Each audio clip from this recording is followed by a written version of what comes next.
I received the following account from a listener, and I present it for your consideration.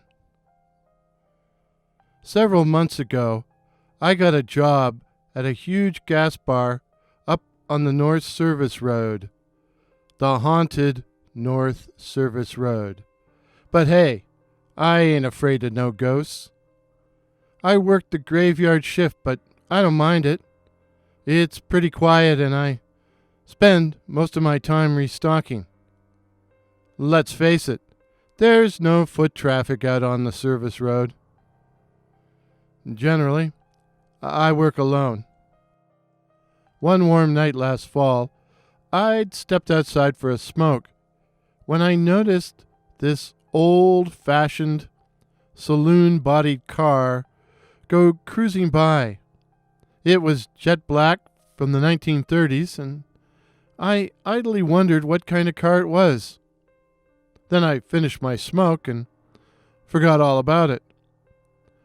I was mopping the floor around 2 a.m. when the old car came onto the lot, stopping in the shadows at the very edge of the property, just outside of the lights, and it just sat there. I tried to see in, but the old boat appeared to have tinted windows. I wondered if someone might be dealing out of the car, so I determined to keep an eye on it. After a few minutes, this goth chick emerges from the car. I say goth as she was all in black, in an old-fashioned way. Tight black dress, black stockings. For some reason, I wondered if she was actually maybe wearing a garter belt, and black high-heel shoes. Her hair was midnight black too, but her skin was very pale, alabaster white. In fact, the only hint of color about her was her bright red lipstick. In truth, she reminded me of that old porn actress, Bettie Page. Normally, I would have been happy to encounter someone like that in the middle of a boring night shift. But for some reason, I felt apprehensive.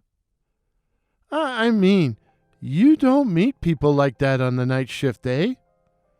And even during the day around here.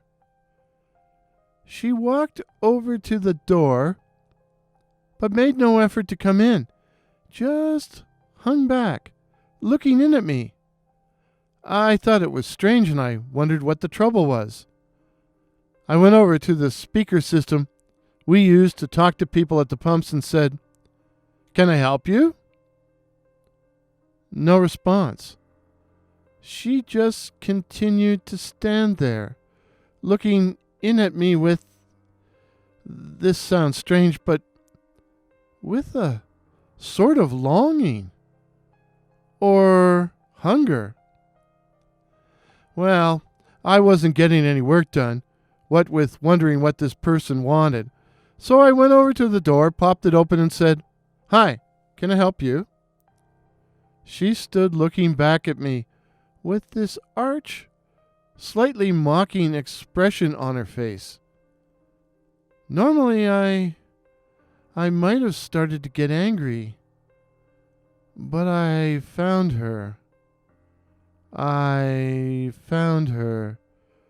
very attractive, infernally attractive.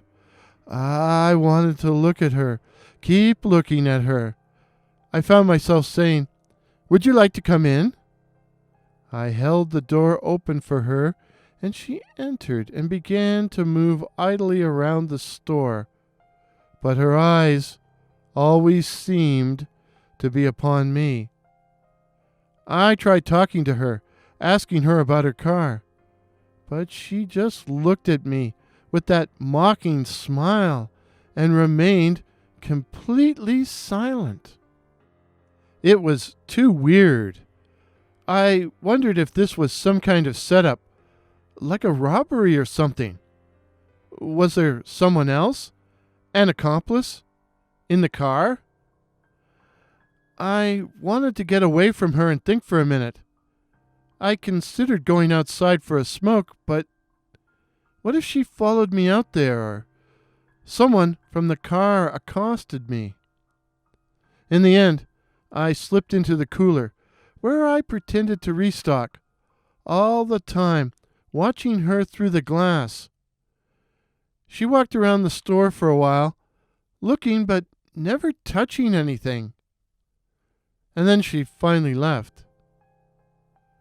Funny, I was looking right at her, but I didn't actually see her leave. I was glad to get out of the cooler, as I was freezing my ass in there. And then I was shocked to find 2 hours had gone by. Had I been in there 2 hours? 2 hours? Where did the missing time go? I had to hustle to get the rest of my work done before morning.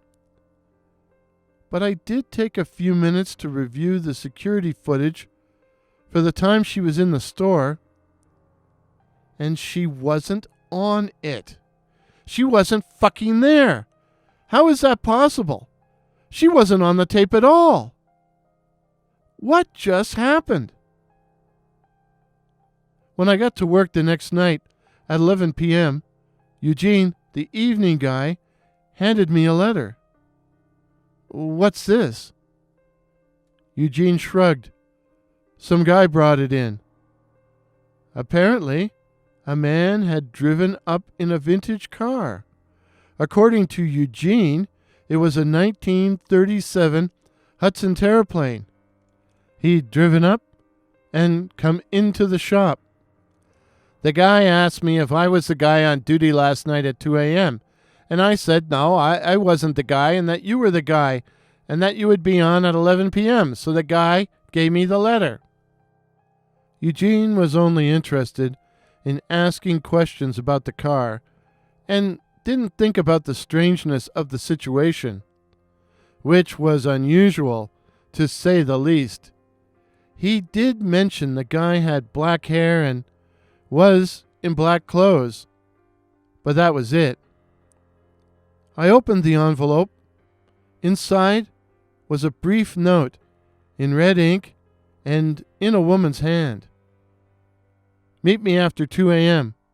Walk east along the service road. I'll be waiting for you. I called Vic and asked him to come to the shop and hang out. When he demurred, I explained the situation, and I thought he was going to piss himself laughing. Let me get this straight. You're afraid of a woman? He got me to describe her, and when I told him she looked like Bettie Page and was kind of hot, he suddenly became very interested. Vic came out and helped me around the shop. Yeah, right. Are you going to go? He asked me. To meet Miss Bettie? How the hell can I? I can't leave the shop. Maybe I should go. Sure, Vic, sure. Why do you think I lured you out here, my oh-so-horny friend? Vic went strolling down the service road a little before 2, and after he left, I began to feel a little guilty about setting him up, but only a little. Yet, what if it was a robbery or something like that? Or some weird sex thing with the emphasis on weird. Vic returned around 2:30 with his tail between his legs, figuratively speaking. She didn't show? No. She was there. Something was there. Vic hadn't walked far when he came across the old terraplane sitting at the side of the road. He couldn't see in due to both the darkness and the tinted windows, and nobody got out. But he didn't go up to the car, didn't get any closer. He couldn't admit it, but the fact of the matter was that he was afraid. I just felt creeped out, bro. I mean, the whole situation was sketchy, and I didn't like it that I couldn't see into the car. A few minutes later, we saw the old terraplane cruise slowly past and disappear into the night. And that was the end of my strange experience. Sort of. A few days later, I was having a few beers with Dustin, another friend, who told me the following. A few nights ago, I was walking home along Lakeshore Road by the cemetery when I saw this old car from the 1930s like, parked over by the entrance. I was about to go over and see what kind of car it was when this lady in black gets out. It was strange. I didn't actually see her get out. It was like she was just suddenly there. She looked like a dominatrix and was kind of hot, but she shot me a scornful look that said, "Loser." I found myself frozen to the spot, like I couldn't move. I watched as she floated. She was in spike heels, but I couldn't hear the sound of footsteps, She floats over to the entrance where this guy all in black comes up to her and says, "Why, Miss Luna, you're back early." And then a tremor ran through my body, and the car and the people just vanished. Gone. I told myself to stop drinking. I mean, having hallucinations, But here I am, drinking again. I got the boss to transfer me to the day shift, although I had to threaten to quit first. And as for Miss Luna, well, night after night, she haunts my dreams. I saw her, far away at first, but night after night, she draws closer and closer. I first saw her down the end of the street, then in front of the house, then right outside. Some night I'm going to dream or wake up and find her in my bedroom. What is she? A ghost? One of the undead? I sure wish I knew what makes Luna tick.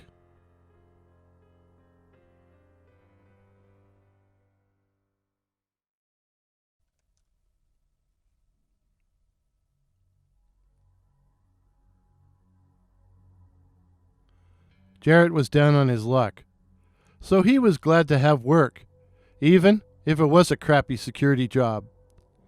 And he'd lucked out insofar as he was assigned to guard an office building. He didn't have to drive around or, even worse, patrol around outside.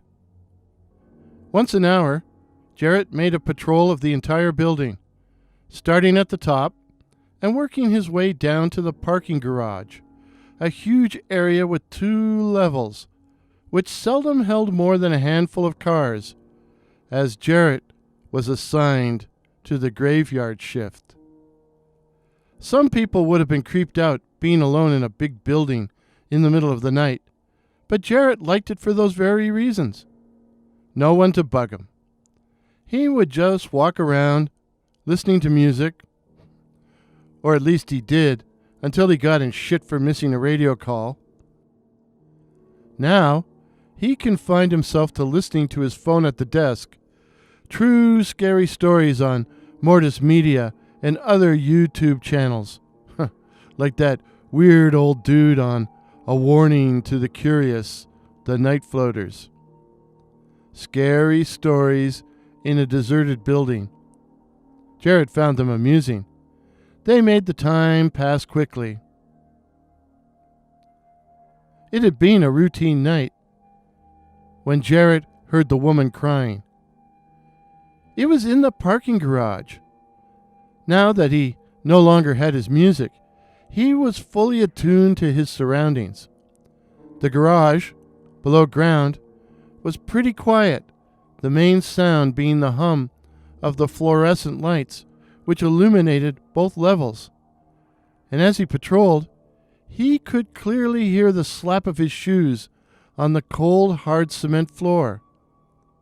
In addition to seeing that no intruders were lurking behind the few parked cars, Jarrett had mechanical rooms to check on both levels. He usually started at the upper level, then made his way down, but he had barely entered the garage when he heard it. The sound of muffled sobbing, whimpering, as if the person crying was trying to suppress the sound, or had their mouth covered. By a gag? The image had instantly flashed into Jarrett's mind, and somehow he also knew the person crying was a woman.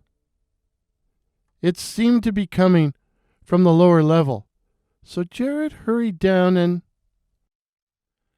and when he got down, he found the sobbing seemed to be coming from above him, from where he had been moments earlier. Jarrett retraced his steps and followed the sloping ramp to the upper level. But now the sound was behind him, below, where he had just been.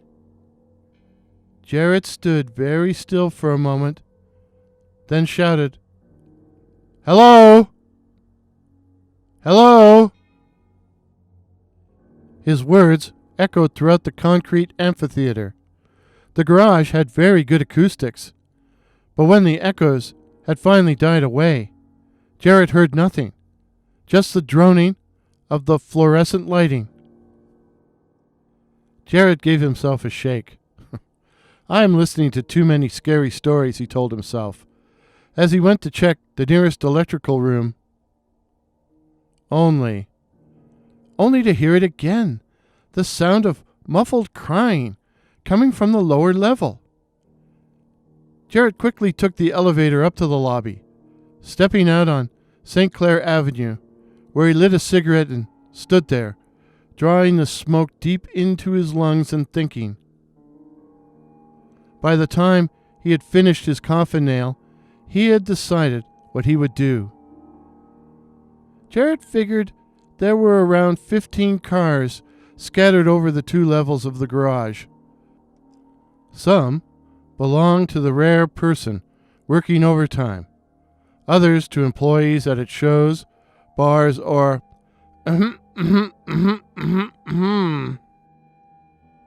well, he was going to check both levels, the mechanical rooms, and all of the parked cars until he discovered the source of the disturbing noises. Jarrett had checked most of the upper level and several parked cars when his radio cackled, 1020, 660, which meant a supervisor on patrol had pulled up outside. Jarrett hurried to the lobby to let him in and sighed. It was John. John, a police wannabe and a total pain in the ass, and the only supervisor who ever gave him grief. By way of greeting, John asked, "Where were you?" As if he was supposed to be sitting around on his ass in the lobby all night. "I was on patrol in the garage." It took you a while to get up here." "Not really." John didn't appear to like that answer, but changed tact. "Are you all right? You look kind of funny." Jarrett really didn't want to confide in John, but he also wanted verification of the strange sounds and help finding their source, so he briefly explained the situation to the supervisor. "It sounds like a woman crying?" Yeah, something like that. But that's impossible. Well, maybe. But I heard something. Come on down and see if you hear it too. The awkward pair took the elevator down to the upper level of the garage and stepped out into the parking area and listened. Nothing. And John wasn't shy about pointing it out. What's the matter with you, Jerry? It's, Jarrett. You been smoking up or something, Jerry? Jarrett hotly denied it, so vehemently that John had to back down. Well, whatever it was you heard, it's gone now. Jarrett and John returned to the lobby in strained silence. Jarrett knew the supervisor would complain about him as soon as he got back to the office, but he was so annoyed with the fool, he didn't really give a damn. As soon as the patrol car drove away, Jarrett returned to the upper level of the parking lot. The sound was back, the muffled, ghostly weeping. Jarrett resumed checking the parked vehicles, determined to find the source of the awful, heart-rending sound. Appropriately enough, it was in the 13th car. A black, brand new Dodge Charger, which he had noticed and admired on earlier patrols. The sobbing was coming from the trunk. Was somebody, some woman, bound and gagged inside? Hello? Jarrett called, his voice echoing through the empty garage. Can you hear me? But he had no sooner spoken when the lid of the trunk began to rise, as if someone, somewhere, had popped it open.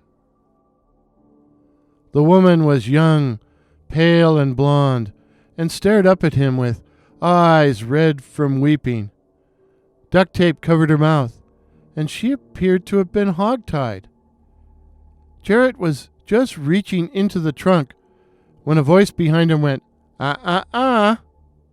He whirled to confront a man all in black, a short, squat figure with a pale moon face and a bad comb-over over dark, stringy hair. For a moment, Jarrett was too surprised to speak, so the man filled the silence by saying, conversationally, "I see you found the missus." "The missus?" "My wife. No need to play the gentleman. She's quite capable of untying herself." It was true, for suddenly the lady was standing beside him and favoring Jarrett with an arch smile. And it was then he realized her eyes weren't red from weeping, but were red and glowing, feral and hungry. "I dare say it took you a long time to find her, young man. And why did you let your friend get away? Can't you see we're hungry? Hungry and thirsty?" And he opened his mouth, and she opened her mouth, and he saw the blood-stained fangs, and Jarrett screamed.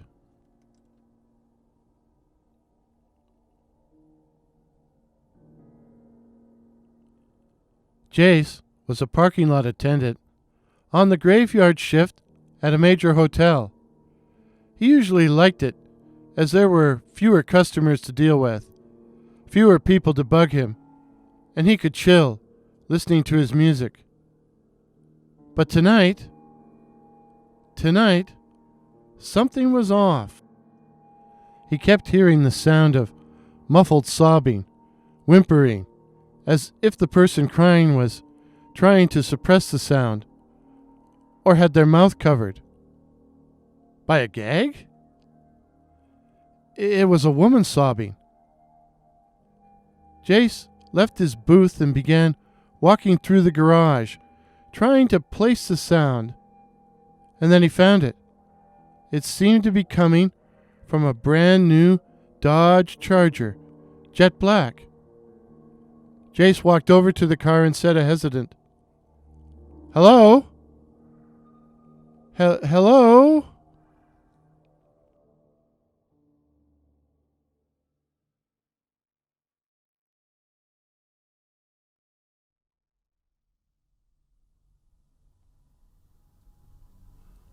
The Vampire of Croglin Grange. Greetings, dear listeners. I'm really excited tonight, since this is going to be my first attempt at making a YouTube video at home. Hopefully the college kids, the students, the party animals next door, won't provide any unnecessary background noise. I've got my new laptop, Premiere Pro is installed. Premiere Pro. I got a new mic, and I'm ready to go for another ghost story of a librarian. Another ghost stories of a librarian. This one is a true story. I know it's true, as Granny told me. And anything your granny tells you has got to be true, right? And I have other, more concrete, or perhaps I should say, I also have some physical proof. And I wanted to tell it to honor her memory. You see, Granny passed away last week and was buried 3 days ago. I hope somehow that Granny is aware of me sharing her story, and that she would approve of me doing so. But I'm sure she is aware, and that she would approve. When Granny was 20 years old, she went to live on an isolated farm near a small town in North Wales, where her brothers, Lawrence and Stuart, were doing graduate work at the university. The brothers had rented the farm for the year, and Granny came to keep house for them, regarding the whole adventure as a year-long holiday before she would have to return to Canada and face real adult life. The brothers were able to rent the farm, known as Croglin Grange, or simply the Grange, for very reasonable terms. Almost a little too reasonable. But when they asked the local people, the locals assured them that there was nothing wrong with the place, nothing at all. Assured them a little too much, a little too quickly. "Do you think it's because we're next to that old graveyard?" Stuart said at dinner, shortly after they moved in. "It is rather creepy." "Oh, I don't know," Granny, whose first name was Emily, had said. "I find it atmospheric, rather picturesque. Sometimes I stand at my bedroom windows at night and gaze out at it. It's hauntingly beautiful in the moonlight." Indeed, Granny loved to gaze at the churchyard when the silvery light of the moon illuminated the crumbling gray and green mausolea and the tombstones, creating an image as stark and as haunting as a spectral engraving. It was a sultry night in August when Granny stood at the French doors of her ground floor room and stared out at the phantasmagoria of the graveyard in the witchlight. A ripe, full moon cast a satiny glare over the crumbling stonework. It was so beautiful, an involuntary sigh escaped Granny's lips. It was then she noticed the 2 pinpricks of red light in the graveyard. "What is that?" she thought. "It looks like cigarettes, like the ends of 2 lit cigarettes in the dark. But who would be smoking in the cemetery at night?" Some young men from the village? I hope they're not drinking and planning to howl at the moon. Yeah, I know all about kids drinking and howling at the moon, but... oh, well.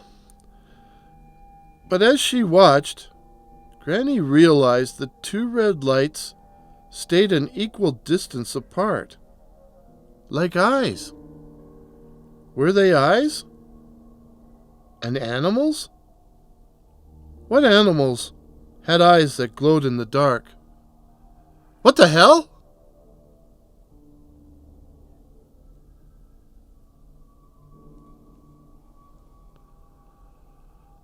Sorry. And then she noticed the vague outline of a dark body, which appeared connected to the eyes, and she murmured aloud, "It's just a cat. A black cat." Granny was turning away from the French doors when the cat jumped over the low stone wall of the churchyard, landed on 2 feet, and began scuttling forward. And in horror, she realized the approaching figure was that of a man. If it was human. She shut the French doors and backed away as the figure drew near. It was a small, thin man in black, incredibly dirty clothes, with claw-like hands, and a face. A pallid face, seamed and wrinkled like a walnut, topped by a few strands of dank, scraggly hair. But the eyes were the worst. Red, glowing, piercing, and hypnotizing. Granny couldn't stop gazing into those red orbs. They seemed to sap her will.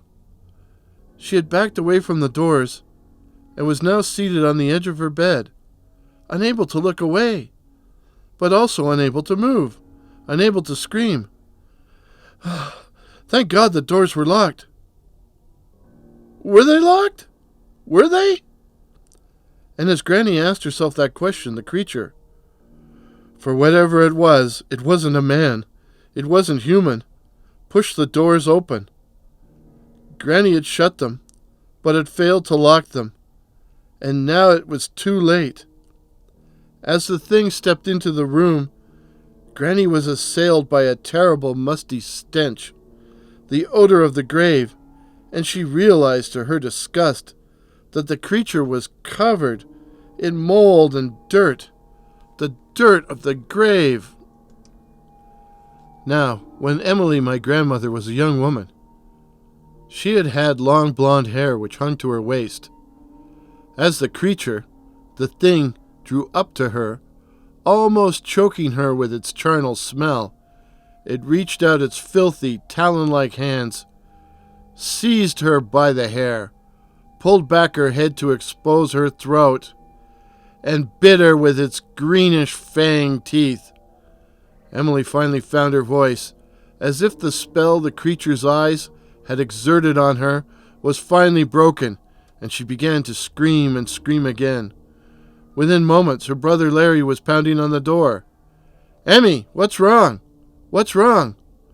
Open the door, eh?" Granny had locked the door before undressing for bed, and had forgotten to unlock it. Now both brothers were battering at the door, while scream after scream burst from the frantic and struggling girl. And then both Larry and Stuart were in the room, and the thing released her, and leapt through the doors. Stuart ran after it, while Larry went to attend to Emily's wounds.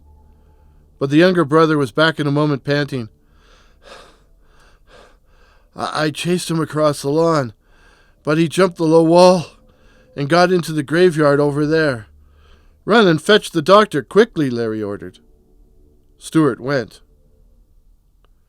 Granny's wounds looked worse than they were. The teeth had missed the jugular vein, but the Welsh doctor was shocked, and also suspicious as to the source of the wounds.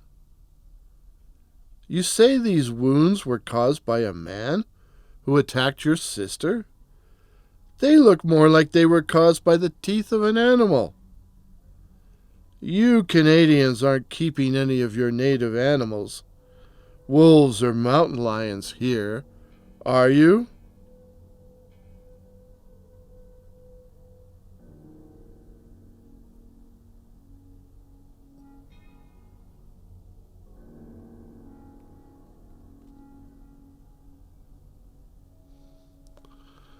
Sorry, I thought I heard something. Granny told her brothers she had been attacked by a cadaverous man with glowing red eyes, and that she wasn't sure he had really been alive. But Larry and Stuart assured her, or at least tried to assure her, that it must have been a tramp or an escaped lunatic, and that he was unlikely to ever come back. Still, they sent her to stay with friends in London for 6 weeks. Granny returned in late fall, and once again found herself drawn to the French doors and to the charming view of the ethereal graveyard, bathed in the rays of a full October moon. She was happy to be back and wasn't afraid. And then she saw them, the 2 pinpricks of red light, the eyes she had seen once before, the eyes she knew so well. Granny left the room, and when she returned, she wasn't alone. She then went and opened the French doors, then went and lay down on the bed, the moonlight washing over her. It sprang through the open doors and advanced towards her, and then Stuart jumped out from the shadows and struck the thing with an iron poker. With a snarl, the thing wrestled the poker from the younger man, but then Larry was there, and leveling the barrel of a handgun, and the creature dived through the open doors with the older brother in hot pursuit. Several shots rang out, and then Larry returned. It got over the wall and into the graveyard, where it went into an old crypt, even though I shot it several times. I wasn't going into the crypt after it. It would have been worth my life. But in the morning,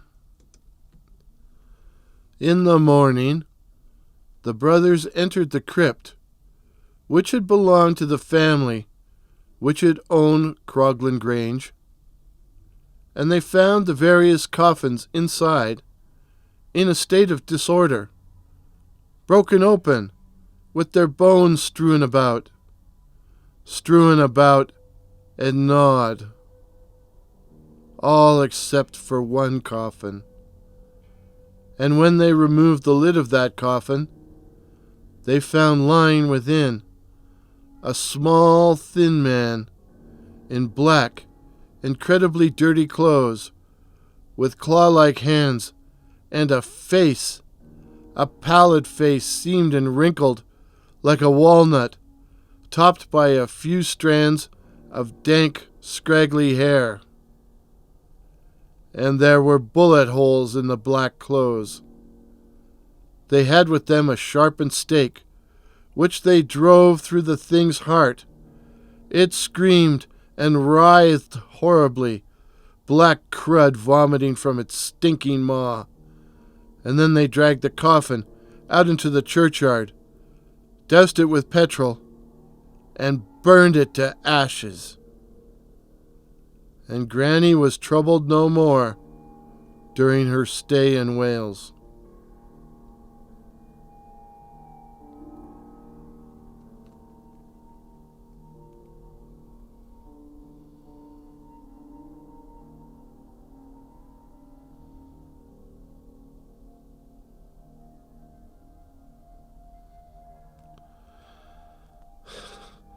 Guys, I'm sorry for these constant interruptions, but I keep hearing noises outside. It's night here, and I can't see what's doing it. Anyhow, I'll proceed. Now, Granny told me this story when I was 18, and I didn't really believe it.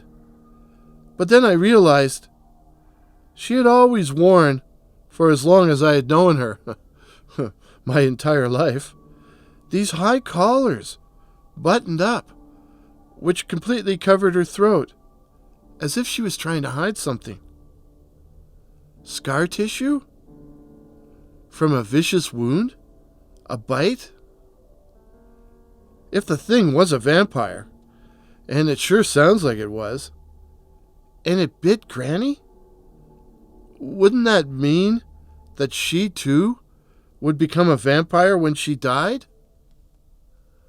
I had to know.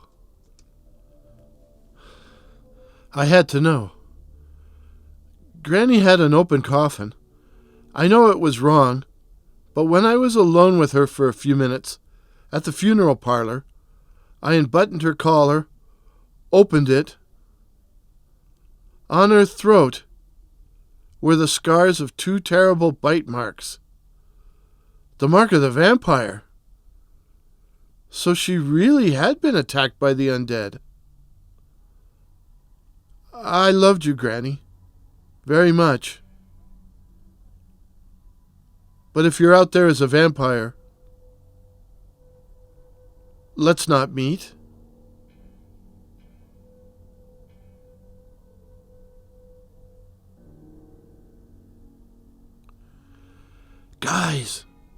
Guys, there's something in the other room. Something moving around.